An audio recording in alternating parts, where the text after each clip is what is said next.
Perkenalkan, nama saya Intan Khafifah Maulidia dengan NPM 231000273 dari kelas F.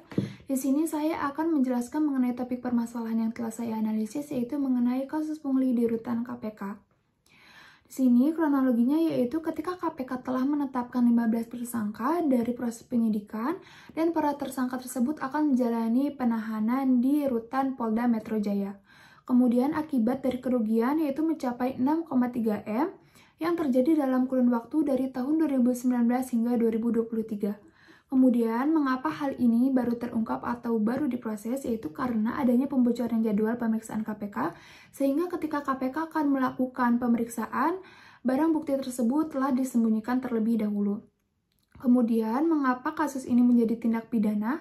Karena kasus ini termasuk kategori pemerasan, penyalahgunaan wewenang ataupun kekuasaan, atau korupsi yang menjadi adanya perbuatan melawan hukum, atau adanya kesalahan dan adanya korban yang dirugikan. Kemudian, adanya faktor-faktor dari kasus ini, yaitu yang pertama adanya rendahnya integritas dan moral dari para oknum KPK, yang kedua adanya lemahnya pengawasan dari para oknum KPK, yang ketiga adanya dari faktor lingkungan, yang keempat adanya dari faktor ekonomi, yang kelima adanya faktor pembocoran jadwal pemeriksaan KPK.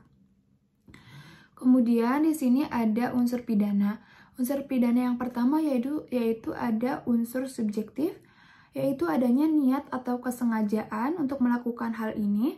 Yang kedua yaitu ada unsur objektif, yaitu adanya perbuatan pungli atau pungutan liar, adanya akibat kerugian, dan adanya sifat melawan hukum. Kemudian di sini ada lokus dan tempus. Lokus yaitu tempat terjadinya kasus ini, yaitu di rumah tahanan KPK. Yang kedua yaitu ada tempus, yaitu waktu terjadinya hal ini atau kasus ini, yaitu pada tahun 2019 hingga tahun 2023.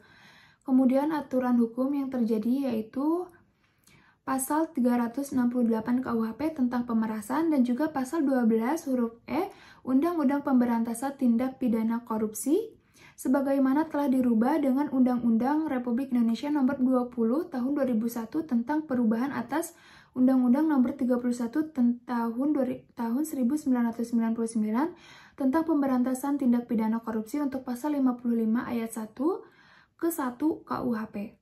Mungkin sekian penjelasan singkat dari saya mengenai kasus ini. Mohon maaf bila banyak kesalahan. Terima kasih. Wassalamualaikum warahmatullahi wabarakatuh.